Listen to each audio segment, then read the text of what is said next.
Good morning, everyone. Hope everyone's having a good start of the day. I think thank Anurima for putting me right after my partner from my previous venture, Raed. So I used to be the co-founder of El Grocer. So it was nice to kind of reflect back on some of the challenges and hear about new opportunities. But now we shift topics to consumer experiences and loyalty. You know, and we always hear about what drives loyalty, and everyone's like discounts, loyalty programs, points. But I think we're here to hear about what's new, what's different. How do you push through some of the short-term pains and get through building longer-lasting loyalties? So I think people are curious and interested what some of the pioneers in this field are doing. We have a nice mix between F&B and fashion and luggage. So there's a nice mix to hear about from different subsectors of retail. But first, we get introduced to our panel. So please introduce yourselves. Hi everyone. Yes, I'm Simon Ritchie. I'm the marketing director at EatX. You may not be familiar with the name EatX, but hopefully you're familiar with some of our brands. We have 10 brands across the F&B space, going from cafes and coffee, such as Tom and Serge, the Sum of Us and Splendor Fields, going into the licensed categories, including Hawker Boy, Frankie's Pizzeria, and The Guild in DIFC. So yeah, thank you. Hello everyone, my name is Nicola. I come from A6 Arabia, which is a sports brand. Hopefully you've all heard of it. I've been working as a deputy GM for marketing, in charge of marketing. This is my 1 year here in the UAE, so yeah, that's it from my side. So hello, my name is Dana. I'm the marketing director at Tigrus. We own 2 brands in the UAE, Istanbul and Uzbekistan. We also have the same brands available in Russia. We have Osteria Mario, Italian restaurant, and Shvili, Georgian. I've been in the F&B scene for a long time, ever since I graduated. I'm a big foodie. So yeah, that's me. Hello everyone. My name is Karim Sheikh. I'm the branding and marketing manager at Clean Trading LLC. We are the official and exclusive representative of Logel in the region. We have started our journey here 1.5 years ago, and I'm very happy to be here to discuss about our strategy. Hey, good morning everyone. My name is Anton. I'm marketing director in Dodo Pizza. I know a lot of people are asking me always, what is Dodo Pizza? Just a few words here. We are quite new brand here in UAE. We started 2 years ago. Currently, we open 14 branches. But in general, it's a Russian-based business, and we started 14 years ago. Currently, we operate in 1.5K branches in 26 countries. So from one side, we are quite big brand in top 7 in number of in QSR and pizza in number of branches. But here, we just almost new guys. Thank you, everyone. And I think jumping right into it, especially with the time in mind, we're seeing, and I think even in the previous fireside chat, we're seeing cost of customer acquisition is becoming more and more expensive. And a lot more businesses are saying how to capture the attention we have, capture the customers we have, and convert it. I think we were chatting outside, and Simon was sharing a nice insight, which stuck into my mind, is people know about one of our brands, but getting them in and getting them coming frequently is a challenge. So sometimes it's not just about awareness, right? So different perspectives. So one is about awareness, one is about they are aware, how do we get them in? And especially in the UAE and in the GCC as a whole, it's becoming more and more challenging because there is a lot of fragmentation. And looking at the customer paths, they have also become fragmented. AI, you go and ask, where should I eat? I'm in mood for this, mood for that. They come in, they experience, do they come through an app? So one question which will go across all of you, just to get the different points of view. Now with so many different customer paths and customer journeys, how do you balance between personalizing but not scaring the customer, that you have enough data and you're capturing them at the right time, right place, and not scaring them and still bringing them in? What's your view, Simon? Yeah, thank you. Yeah, I mean, to touch on the point you made about what I said earlier, yeah, in that point I was talking about our kind of legacy brand, Tom and Serge, which kind of really kick-started cafe culture here in Dubai 13, 14 years ago. You know, it's a brand that probably most people in this room will recognise. Certainly most people in Dubai recognise. They've probably been, you know, but it might have been 10 years ago, it might have been 5 years ago. And I think that challenge is, you know, we have their data, we know who they are, we know they love the brand, we know how to reach out to them. But the competition these days is so ridiculous that, you know, how do you persuade them that they spend their valuable Sunday morning or Saturday morning coming to your venue rather than anyone else? Guilty as charged. No, that's a challenge. Listen, everyone, there's a new cafe opening up every week, every day. So, you know, as you said, you need to reach out to them, and you need to balance that. I said personalisation with kind of mass market with advertising. And for us, I said we have 10 brands, which means we've got so much data from different customers across all 10 of those brands, and it's about, you know, deciding how we use that data. So, for example, you know, we have Frankie's Pizzeria. So, you know, we know the person who comes there loves pizza, they maybe love Negroni, you know, they come and they like to have a good evening meal. So we can bombard that person with, you know, pizza offers and you know, Valentine's Italian nights and different things like that. But we also have Byron Bathers, which is a beach club. So, you know, it's a family beach club. It's dominated, as said, by families, young people. They love pizza as well, you know. So all the data that we have on them, you know, we can't just use that to attack them with things to do with the beach club. We can't just use the data that we have on Frankie's to attack them with pizza offers. We have to commingle that. We have to find strategies that make sense to reach out to the different audiences that we have, but to bring them into the different kind of categories that we have. And then once we get that, again, for me, all the marketing tricks that we do, ultimately, word of mouth is by far the most effective form of marketing. It always has been, it always will be. Our job is to get them in, and then once they're in, the experience needs to be so good that they go and tell everyone about it. So, you know, we're just that kind of first step on the funnel of making that happen. But then for me, it all comes down to word of mouth at the end of the day. Thank you. So from a sports perspective, how do you tackle that? Yeah, so one of the things that was mentioned is different categories. So we as a brand already have a division through the categories. We have a really technology and innovation driven product. So our products are designed for a certain function. Either it's a running product, either it's a tennis or paddle product, and of course we have lifestyle as one of the categories. So I think that's one of the first segmentation that we do. Of course, you always want to offer to your consumer the most personalized experience that you can get. But then again, how efficient is that? So what we also try to do is we try to cater to our consumer through niches. So we follow within a certain category, we follow a specific niche. So for example, if you're a runner, it depends if you're a marathon runner or you're just beginning your first K or your first 5K or you run a half marathon. But then again, on the other side, are you a 4 a.m. runner or you an evening runner? Do you do it only on the weekends? So those are just some of the tactics that we use to be closer to our consumer and then communicating with a group of consumers rather than doing a full personalized experience. We do in some cases we do a full, direct communication, but I think this is for us the most important part of communicating with the consumer. Interesting, thank you. Back to FMB, Dana. Yeah, so in our case, like everyone else, we're getting so much data that comes through so many different touch points. We have the reservation system, the loyalty, WhatsApp, calls, birthdays, events. It's very hard for us with all this data to not over message and over promote ourselves. So what we do and what we try to do first of all is wherever the guest contacts us, this is where we keep the communication. So let's say someone's contacting us through Instagram. It doesn't necessarily mean we're going to take their phone number, their email, their data and bombard them with everything else. Sometimes a simple message on Instagram is enough to reply. Of course, the conversation can be sent to WhatsApp for more details.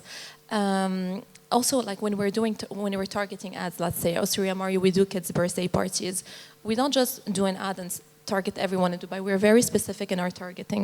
We also use language targeting. So for different locations, for example, for Festival City location, we know there's a lot of Arabs living there. So we don't do the same ads for the marina or the Palm. So it's about balancing, and sometimes it's about sending less messages, but that are more relevant than just sending all the messages and all our promotions to everyone. We try to not overcrowd people with information. It's already tough enough in the UAE everywhere you look. There is people fighting for attention, so we try to just give them the information that they are specifically looking for. Thank you. Kareem, on luggages and accessories and lifestyle, how do you tackle that? Yes, so for us, for Logel, I would say it's very simple. Maybe it's the most challenging here because we just started 1.5 years ago. We had no data, no customer data, nothing to start directly pushing for sales. However, we still decided to take very challenging decisions also. For example, the first thing, we don't define ourselves as a luggage or bags brand. We define ourselves as a lifestyle brand. We only focus on the customer journey, customer experience, and their travel, basically. The second challenging decision we have taken was to avoid or remove any type of discounts or promotions, anything that is too pushy. We let the customers experience our store, experience our website, experience our products, basically. We want them to discover our brand and take their time to take the decision. We don't push them to order now. We don't tell them what is good for them. We let them discover what is actually needed for their travel. And when they do that, we don't acquire a single order or a single purchase. We acquire a customer that will come back, which is very important for us because basically when we talk about luggage, it's a seasonal product, right? You won't buy luggage every month.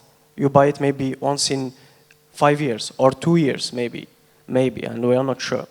However, for our customers, they are still coming back even after 6 months.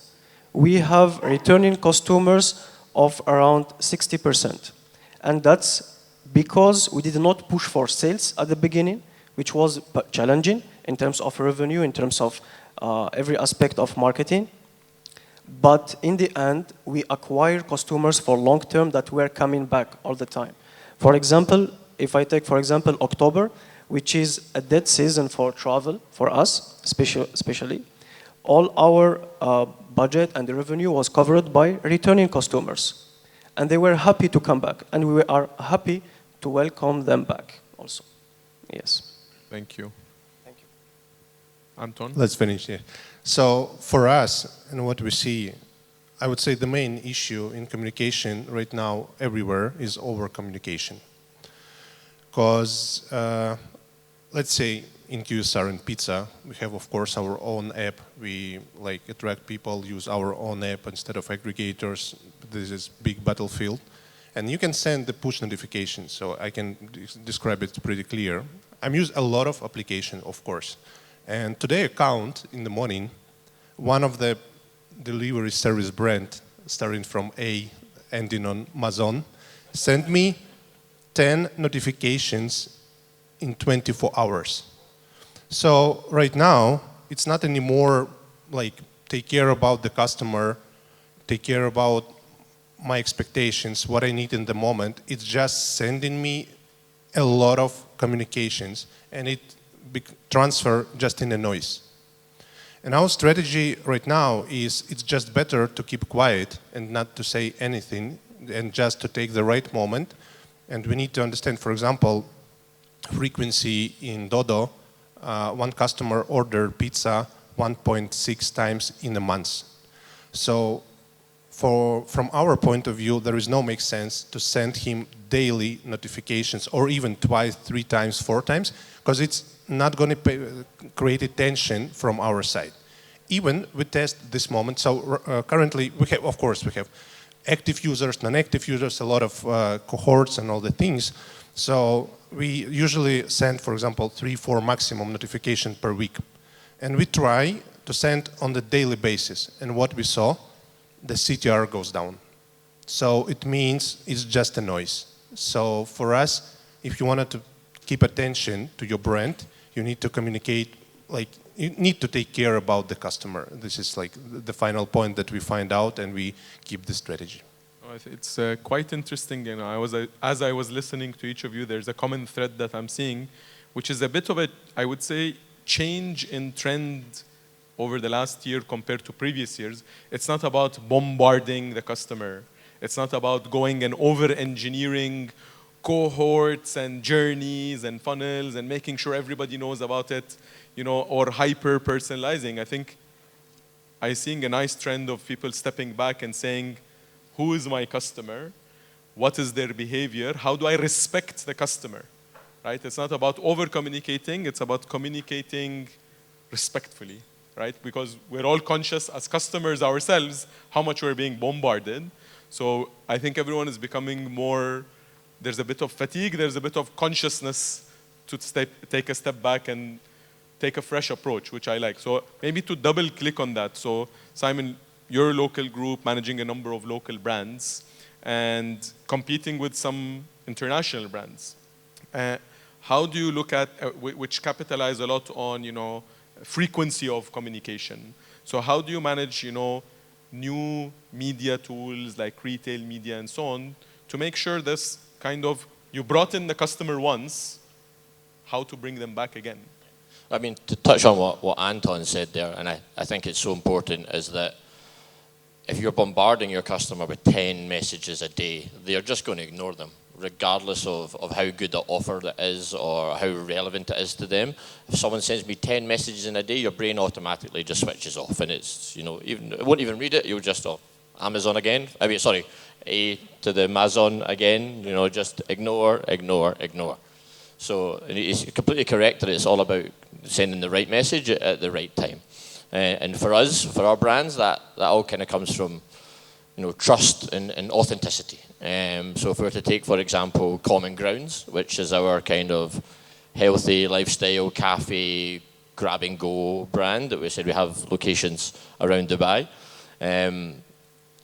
Across all our communications, whether that's Instagram, different social media, website, emailers, whatever it is, you know, we're promoting that lifestyle without pushing it on people. We know that they're attracted to it. They know it makes sense to them. They know it's truthful to them. So if we just have that message constantly so that they are kind of surrounded by it. If they come to our Common Grounds in Kite Beach location, it's like a mecca for runners and Pilates and fitness. So we're giving that message just constantly, but without putting it in their face. It's part of their lifestyle. It's part of their daily routine, and I think that helps to get the message across.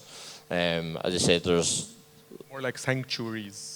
Exactly, absolutely. And you know, it means that when we want to get a message across, like if we have a new product or something that we want to sell, we can do it in a way that isn't salesy. You know, we've already got their trust. We've already earned their belief in the brand. If we push something on them, they don't feel like it's being pushed on them. They feel like it's something that they welcome. It's something that they want to have in their life. So that helps a lot for us. I think certainly from the unlicensed point of view, where it's something where, from the unlicensed brands, we have kind of less personal data about our customers because they don't book, they don't, you know, they just pop by. So on a kind of case-to-case basis, we might not have a whole lot of data on the person, but that changes completely when it comes to our licensed brands.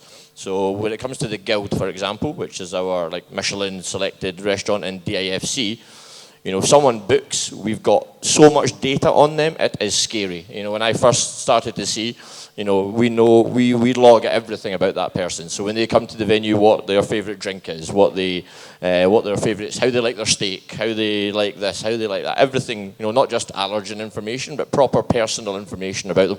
You know, whether they come with their family, whether they come with friends, etc. We have all this data. As I said, it could be quite scary, so you have to use it in a subtle approach. Absolutely. But I know, so this is what you want. 100%. And again, and then it's about building relationships. So we have that data, but how do you build that relationship? So for us, is if we know you love expensive steaks and fantastic wines and all this different things, our chef will come in and meet to you face to face. He will deliver the steaks. He will show you what we have, and he'll build that relationship with you, which allows him to then send a WhatsApp directly to that person when we have something extra special coming in. We have a Wagyu MB5 steak from Japan that's 5,000 dirhams. We know the customer who will want that, and we can personally reach out and do it without it feeling intrusive or inauthentic. No, it's interesting. I think we've also been seeing some trends, and I think that weaves nicely into the next question for Nicola. There's a lot of offline community building that is happening. How are you seeing? You do run clubs, you do community engagement, Seoul, Dubai, events participation. Do you see those creating an impact offline to online to purchase? Tell us a bit more. Yeah, of course. I mean, first of all, in order to understand how we build, and Simon mentioned relationship, I think that's also very important for my answer for the question. So ASICS as a brand, the abbreviation of the name is Anima Sano in Corpore Sano, which is a Latin term that translates loosely like a sound mind in a sound body. So what's important for our brand is not only helping the consumers achieve their physical goals and physical well-being, but also putting in the spotlight mental well-being as well. And then that is not so much translated into a cash purchase or whatever. So it becomes even more relevant and more important for us to build relationship with our consumers. And I would add on to Simon, what Simon was saying, for us it's not only building relationship, but building long-term relationship. And that means everything to us when we engage with our consumers, because especially for runners, but it trickles down to the other categories as well. You want to be there at every stage of their journey. So I mentioned someone running a 1K, but how does that journey translate to 5K or to 10K or whatever is his end journey? Is it a 42K or is it 6 marathon majors? So we want to be a brand that stands with our consumers at every step of their journey. And that's actually why we are invested so much in building this community relationship, because also when you are building a relationship with a community, it's not a one-off thing. We cannot go to Kite Beach, do an event, and then forget about it until our next campaign when it's relevant to us. So, yeah, I think that's it bottles down to building a long-term relationship and staying away from these trends that come and go. So we're a brand that was founded in 1949, and running was always the core of our business. So I don't want to name some brands, but we don't want to forget what running meant to us and what that consumer meant to us, and we will always put that front and center of our brand and nurture whether running is a trend or whether it's not. Very interesting, thank you. Dana, you mentioned something interesting about more the hyper-local, what works in Festival City doesn't work in Marina. But as a hyper-local business, you have also some casual drop-ins. How do you look at converting those casual drop-ins into someone that would come again? Okay, so I work a lot from the restaurants itself, so I like to talk to the guests that come in. And sometimes I get sad when it's just a casual drop-in, because that means they didn't see my ad and they didn't come to us because of the marketing efforts we're doing. But most of the time, honestly, it's just people, like you said, casual drop-ins walking in the mall, they see a beautiful restaurant, they want to try it. And what's most important here is once they enter our restaurant, besides having great food, great service, great interior that almost every other restaurant in the UAE has, it's about telling them our story and explaining to them. So when we have a restaurant that has many different touch points, for example, we are one, family friendly, two, we have a beautiful interior that's very well designed. It's also about what guest comes in and what do we tell them. So if we see a mom that's looking at the menu from the outside and she has a kid, we're not going to go tell her, hey, we have pizza, we have pasta. The mom doesn't care. If we go and tell her we have a kids play area, she will come in without even looking at the menu. So it's about every guest that comes in, you need to cater the message that you tell them and educate them on what they need to know. you're not going to tell this mom about our business lunch offers. Maybe she is also a businesswoman, of course, but like she's coming with kids. We'll seat her next to the kids' play area. If we see two businessmen coming, we're going to take them to the other side of the restaurant that's away from the kids' area. We will tell them about the business lunch offers we have. We'll tell them about the private areas that we have for conferences. We'll show them the beautiful view. So basically, it's every drop-in that come in, they need to understand all the different things that the restaurant has to offer. That way, when they leave, we don't need to, again, bombard them with promotions and messages. They know that they found something that they were looking for in our restaurant, and this is what will make them come back. And here is where marketing and operation really, really, they don't work without the other. So I tell the operation, the hostess, the waiters, they're all part of the marketing department as well. Like the way the hostess greet and talks to the guests. The experience, yeah, the full and experience. even also go back to basics like the menu, the A stand, everything that's, all this is also educational. So we it's need not to about push communication anymore. It's about the right communication to the right people. So It's about the experience you're building around it with the operation. So it's Yes. not marketing is not just trying to push and bring people in. No, it's about working very closely with the front of house especially. Thank yeah. you, Dana. Karim, you mentioned Lojale is new, right, in the last year and a half. So it must be a bit more difficult as you're building data to see how you can build loyalty.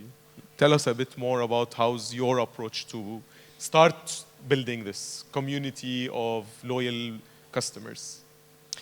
Yeah, so basically Lojale, when it arrived here to the UAE one and a half ago, so we had no customer base.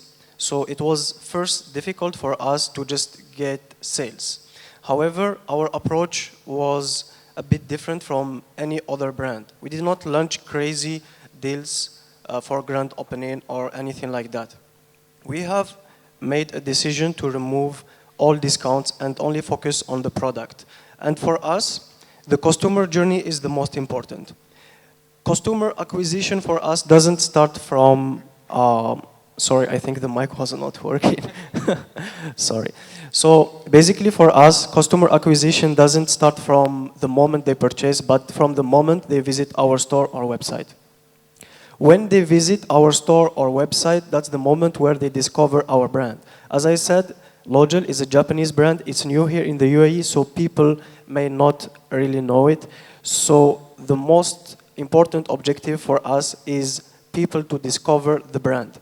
And when they discover the brand, that's where we consider that our objective is reached and our customer is acquired. Because in the end, if they really like the brand, they will come back after 1 week, 2 weeks, or 1 month. From our data, we have seen customers coming back to our website 18 to 20 times in a time frame of 2-3 weeks before taking the decision. Because we have removed the discounts, so the hesitation of getting the best price is not there. The price is there and it's fixed. And we fix it because we want to fix the value of the product you are purchasing. For example, Kubo, which is our best seller and most popular item, the price has not changed, ever. When they buy it today or they buy it in 1 year, the product they got is the same and has the same value. Also, from what Anton said, actually I agree with him. We are not trying to bombard people with ads all the time or promotions or email marketing. For example, we know that luggage or bag, you purchase it once in a year or 2 years. So no point for us to do some WhatsApp campaigns all the month, right? We do it once in 1 or 2 months where we have limited editions, like colors, for example. Because customers who try Lojale, especially the Kubo luggage, always come back to get more. And some of them even told us, I want to collect them, but I don't have space because it's luggage. Yes. Thank you, Karim. Anton, so you mentioned something about promos and aggregators and own app and 1.6 pizzas a month. And besides promos, how do you do that? Yeah, thank you. It's the most challenging question because in QSR, okay, let's make the overview. The first thing first, QSR and pizza, it's delivery business mostly. 70% of orders are coming from delivery. And from one side, you need to fight between, for the customer, and they need to choose, first of all, between aggregators. Currently, we have 6 on the market. Everyone is pretty strong. Invest a lot of money, give a lot of offers, a lot of campaigns, a lot of things, and we have our own app. Of course, in our own app, we are not paying for commission, so it's pretty open information for everyone. But in this environment, customer always asking, why should I download your app? Because I already use one of them. I already have subscription, so there is no point for me to download your app. So it's very challenging, first of all. I call this market and the people offer hunters. So offers are everywhere, but offers is not about the loyalty. It's just, okay, you give me an offer, I will buy. You give me an offer, goodbye, I will buy it. So I understand this, I guess you understand this logic. So of course, in own apps, all brands in QSR are using some kind of system of rewards. And I would say it's more important than just discounts, because discounts you can find everywhere, offers, but the rewards, it's one of the basic things. The next thing is how we count the loyal customer in QSR. Based on our data in all countries, we can count the loyal customer after 4 orders. It means, okay guys, I like your product, I like your application, I'm ready to communicate via application with you. After that, we start asking the question, as I mentioned before, we are not trying to send all day, every time, it's about customer journey. We asking always ourselves what the customer feel after every order, what's going on the every stage. On the first order, I don't know who you are, guys. Okay, you give me 50% offer on first order. Okay, what's next? What do they feel after 2 orders, 3 orders, 4 orders, and blah, blah, blah. So it's important thing. For example, how we work and build more loyalty.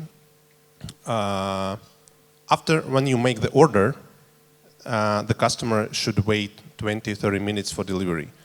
In our app, we try to engage them and spend somehow the time in funny moment, and you can play the game in our own app. You can build the tower of pizza boxes, and these towers we transfer in reward system in Dodo coins, and you can collect more. So not only so when you make the order, we give you some rewards, Dodo coins, but it's not only the one way. So we understand the people wanted to spend somehow this 20-30 minutes, they can play, they can collect more coins.